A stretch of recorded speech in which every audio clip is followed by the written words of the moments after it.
여러분, 만약에 말이죠. 내가 하지도 않은 일로 억울하게 벌금 통지서를 받았다면 어떡하시겠어요? 당연히 정식 재판을 청구해서 끝까지 싸워야 할까요? 아니면 그게 혹시 더 큰 위험을 부르는 도박이 될 수도 있을까요? 오늘 이 중요한 질문에 대한 답을 한번 명확하게 파헤쳐 보겠습니다. 자, 한번 상상해 보세요. 바로 이런 상황인 거죠. 사기 혐의로 벌금 300만 원. 아, 너무 억울합니다. 당연히 정식 재판을 청구해서 무죄를 다퉈야겠죠.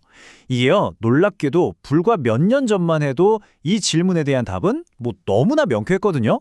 근데 지금은 이야, 이야기가 완전히 달라졌습니다. 네, 불과 몇 년 전까지만 해도요. 이 고민에 대한 답은 아주 간단했습니다. 억울하다? 그럼 무조건 정식 재판 청구하는 거였죠. 왜냐고요?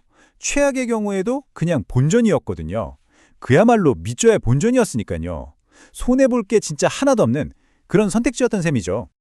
그 이유는 바로 2017년 이전까지 있었던 불이익 변경 금지의 원칙이라는 것 때문입니다. 이게 정말 강력한 원칙이었는데요. 그러니까 쉽게 말해서 내가 억울해서 재판을 청구했는데 법원이 재판 청구했네? 괘씸하니까 벌 더 받아라. 이렇게 못하게 딱 막아주는 그런 보호장치였던 거예요. 바로 이 지점의 핵심입니다. 예를 들어서 200만 원 벌금을 받았다면 재판을 통해서 벌금이 줄거나 아예 없어질 수는 있어도 300만 원으로 오르는 일은 절대 없었다는 거죠.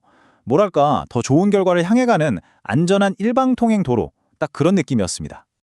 그런데 이 모든 걸 한순간에 바꿔버린 결정적인 사건이 터집니다.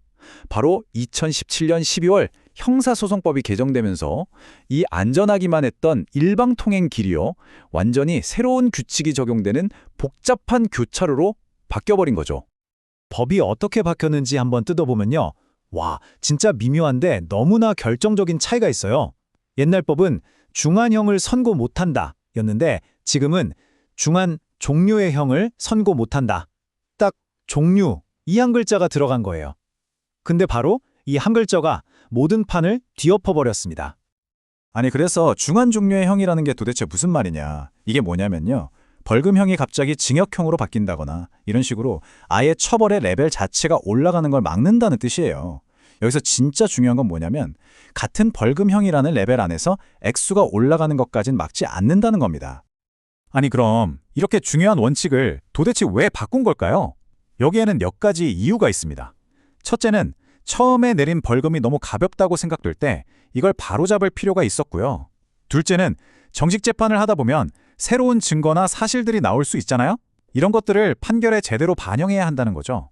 결국에는 전체적인 사법 시스템의 공정성을 높이자는 그런 좋은 취지였습니다. 자, 그럼 이제부터가 진짜 중요합니다.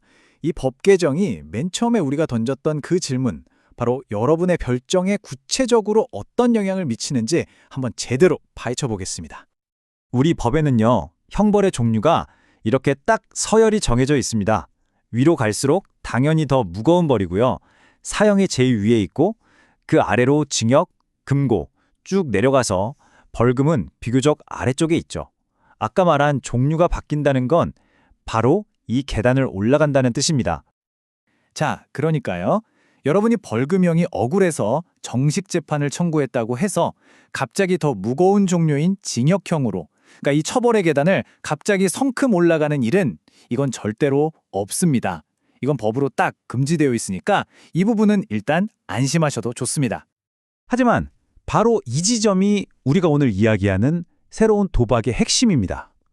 같은 벌금이라는 종류 안에서는요, 액수를 올리는 게 가능해졌다는 거예요. 무슨 말이냐? 내가 200만 원 벌금이 너무 억울해서 재판을 신청했는데 재판을 하다 보니까 오히려 500만 원으로 껑충 뛰어오를 수 있는 그런 가능성이 활짝 열려버린 겁니다. 그렇다고 해서 판사님이 기분 내키는 대로 에이 괘씸하네 500만 원 이렇게 마음대로 벌금을 올릴 수 있는 건 절대 아닙니다.